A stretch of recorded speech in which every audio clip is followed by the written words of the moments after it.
welcome back, sisters. You're watching Women's AM with myself, Asana, and joining us on the panel today we have, of course, Sister Zainab, Sister Shahina and Sister Aisha, and our special guest for this segment is Sister Farrah Azam. Now, before we talk to Sister Farrah, I have to announce that the winner for the challenges was Sister Shahina.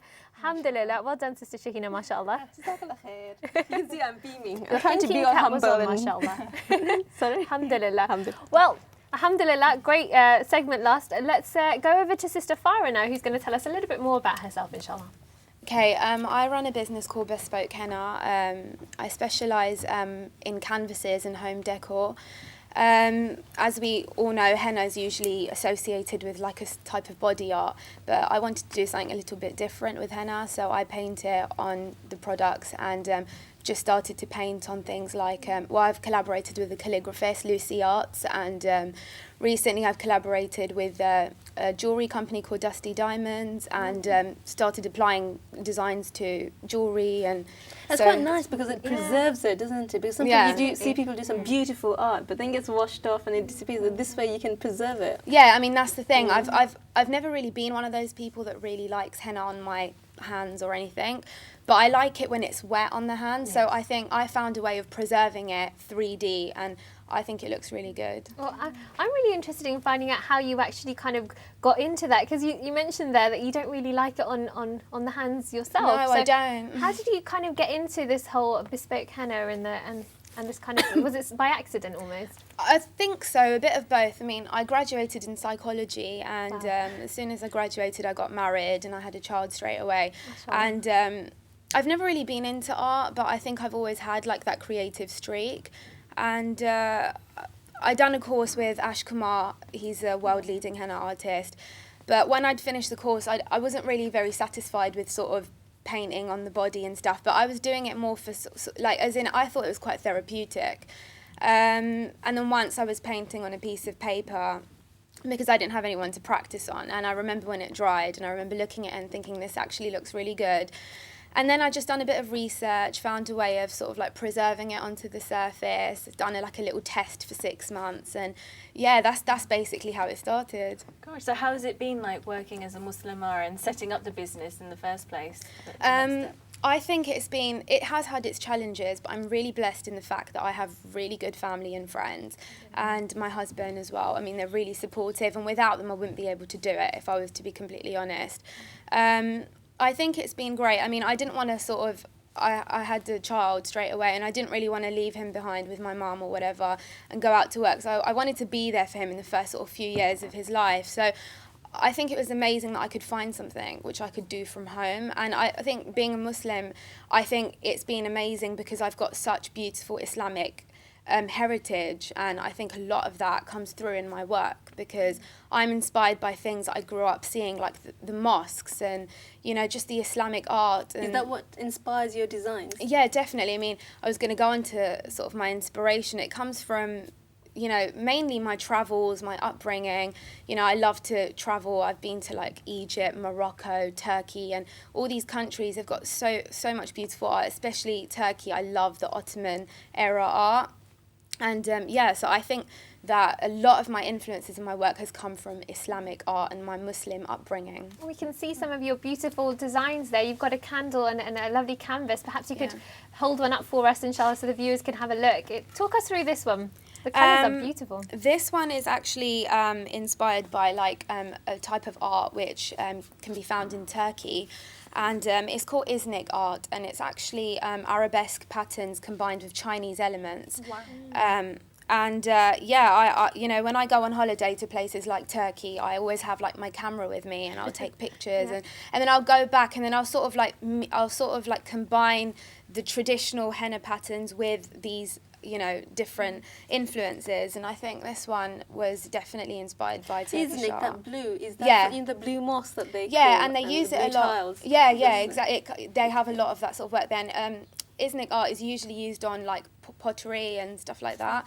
but you know, I've put it on canvas. I think it's really interesting because we see, I mean, with the traditional henna patterns, you always see the same kind of designs and flowers and things like that. But this is adding, it's almost like a fresh take on a traditional because I've always found henna quite, like I find like the patterns are quite repetitive. So I wanted to do something, because I'm doing it on like home decor and stuff, I wanted it to stand out. It's a bit different, it's quite a different concept. So I did want to do something a little bit crazy with it, and it's a bit out of my comfort zone, but I got a good response from it.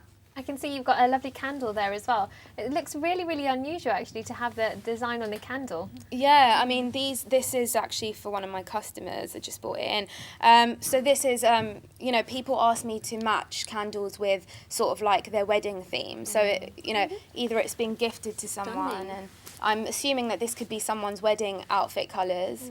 So I've been asked to paint in these How long would something like this take to complete? Well, obviously, as you get more experience, you become faster. Before that would take me about 2 hours to do, but I think now I can get it done within sort of like 45 minutes to an hour. But the process isn't like, it wouldn't take one day. It has to be made sort of like over a few days, because there's the henna stage and you have to wait for the henna to dry. Then obviously there's putting the paint, the coloured parts are actually paint, acrylic paints, and then I have to wait for that to dry, then I have to seal it, then I have to seal it again. So it does take a few days. So even though it's 45 minutes to an hour, that will be sort of like, it will be across like 3 days. Absolutely. I think it's really, really unusual actually. So you mentioned that you've had a really positive response from people. Yeah, I have. I think at the beginning when I started this, I was really nervous, because I'm just that sort of person. I'm a bit of a pessimist. So I was always thinking like, oh, no one's gonna look, because I've never studied art before. At school I was all like into psychology and English and stuff. So I just thought no one's really gonna look at my work and stuff like that. But my best friend, she sort of encouraged me to sort of like start up a Facebook page, and I did it, and I got a really good response, and a lot of people have been really interested in my work, and it's given me a lot of confidence. I think I'm one of your friends on Facebook. How are you? Who's your target audience? Do you have a target audience, or who's more attracted to your work? I mean, who actually buys your stuff? Or is it a range of people? Is it just Muslims or anyone? I think my work is bought by, you know, everyone, and I wanted to, because obviously I'm a Muslim and I'm a British Pakistani, but I was also brought up in the West, so I think that also comes through in my work. So a lot of my designs, it has a lot of like an East meets West feel to it. So like, for example, this, I think someone Turkish would appreciate this. I think it can, you know, they can sort of associate with it. Quite a wide audience, isn't it? Yeah. I think, you know, for me, I think it's incredible that, as you mentioned, you know, you're a mother and you're an entrepreneur. How do you juggle the two? And what advice would you give to any mothers out there that are wanting to do something with their time, but they're, you know, kind of worried about that? Well, I think juggling my time, again, as I sort of touched on before, I think a lot of that is to do with like the help that I get from family and friends, because it is quite difficult. My son's 3.5 now, and he's just started nursery, and I think I've had a lot of help. Very lucky in that sense, but also I think it's not. I think it's nice to be able to do something. I mean, obviously everyone wants to be with their children, but I think when your children go to school and stuff, it is nice to do something which helps you to sort of gain this has helped me to gain confidence a lot. And I think it's great to, you know, and I think if you work hard enough, you can achieve it, which, you know, I had to do it. It didn't come easy. I work till literally 7 a.m. every single, I'm working throughout the night. I have started courses. I've got like a training academy. Well, on that note, we're hoping that you're actually going to help some of the sisters here. We're going to do a demo now, aren't we? And one of the sisters, inshallah, is going to give that a go. So let's get started, inshallah. It looks very exciting. It is. It is. Okay, so we're just testing out the henna cones now. Yeah, so we've got a little canvas sure that there. the flow's right. Just to okay, just well, try that out. The design that when I first started, the one that I kept sort of repeating was like floral design. So I would always start off with a flower, and even now all my work, I always start off with a flower, and then I build up on the flower. So I think that you guys should start on the flower, because it's probably the simplest. Do you want to do a little bit and then? No, I'll leave it to you guys. I do enough painting. Right. Okay, so if you could show an example for us to replicate, inshallah, from one of your designs. Okay, so if you that. could, like, that's quite a simple flower. So if you could sort of. Right, Sister Zainab, the spotlight is on you now. Oh, man. Okay, so Sister Zainab, inshallah, talk us through what you're doing here? You're just kind of following the pattern? Trying to. Have you done a henna design before, Sister Zainab? Not really. They tend to turn out like graffiti whenever I try to do it. So. Well, there you go. You've just invented a new art there. If it does come out like You're graffiti. actually doing really well. It's definitely something nice to do on Eid, isn't it? Get all the sisters Yeah. together and you can give it a go. They make Alhamdulillah. really popular Eid gifts as well. Absolutely. Yes. Sister Zainab, do you want to hold that up, inshallah, so the viewers can see how you're getting on? It looks No. really good, mashallah. Mashallah. Really That's impressed. actually really good. There we go. I think that's good. Mashallah. MashaAllah. Very good. Alhamdulillah, Sister Shahina, you're up. Goodness. Okay, Sister Shahina, what design are you going to do for us? You could do a paisley if you want. Well, I think, okay, this is all the doodle that I do on my page, all the scribbles. Okay. Mashallah. I'm really not good at this. Is it? Do you have you ever done henna before, Sister Shahina? I've tried, but that's my sister's forte.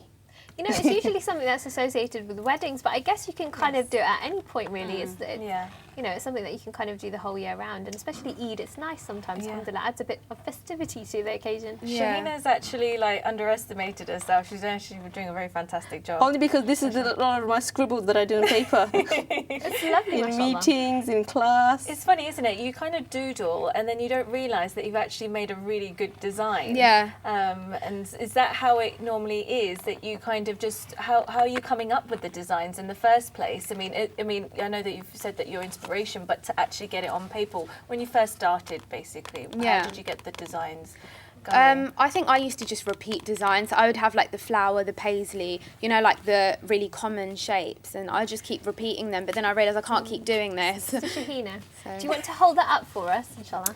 There we go, All little mashallah. leaves. That's Lovely really good. leaves It's not very there, creative. alhamdulillah. No, Looks but I very think good. that's really neat. To get the line straight with henna is not easy. You have to have like hand control, and I think you've done Actually, really well. it's this. This is really good. I think the Yeah, ones that I I've had made in the henna past- cone, like I made sure that I made it like really, like I was checking the flow, and I made it quite small because then it's easier to sort of use. Easier to manage. So I did take that into account that you Actually, guys I have are to gonna say, be I've never doing had it. one this good. Probably why it doesn't ever turn out right. Alhamdulillah. Well, I think it's also some of your handiwork too, mashallah. Ah, Sister jazakallah Aisha, khair. do you want to give it a go?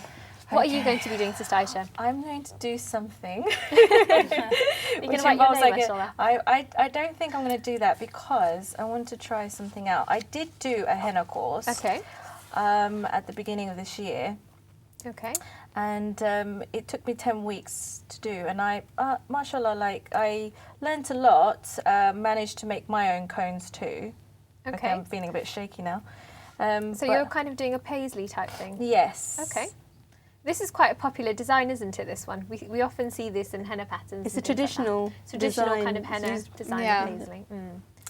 It's very, it's definitely an art, and at the moment I haven't got steady hands, but it's very therapeutic, I think, definitely. I can see you kind of filling in the details there.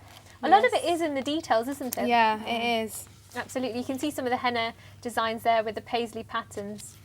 I won't take up So too where much does the time. paisley design actually come from originally? It's of Persian origin, I think. I'm pretty sure, yeah. But it's used a lot in Indian art and like Pakistani art and stuff. But when I did research it some while ago, it was Persian. Absolutely. Well, Sister Aisha is really coming along there. I can see Sorry. the pattern is coming along, mashallah. It's- yeah. So, Sister Aisha, do you want to hold that up for everyone to see? Mashallah. Do we get I points for think this that's as quite well? good. That's really good. Do you get points for this? This is Can I Shahina. win You're it? making it into a competition. Just getting Alhamdulillah. I competitive.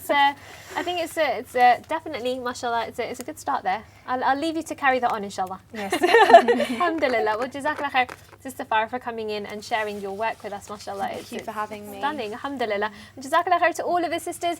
We've sadly come to the end of the show, but inshallah, we will be back tomorrow with another packed episode where we'll be discussing the legacy of Hajj. You can email us with your comments and suggestions to make this show the best it can be. Continue to love one another for the sake of Allah subhanahu wa ta'ala and keep the ummah in your du'as. We'll see you tomorrow, inshallah. Jazakallah khair, sisters. Assalamu alaikum wa rahmatullahi wa barakatuhu.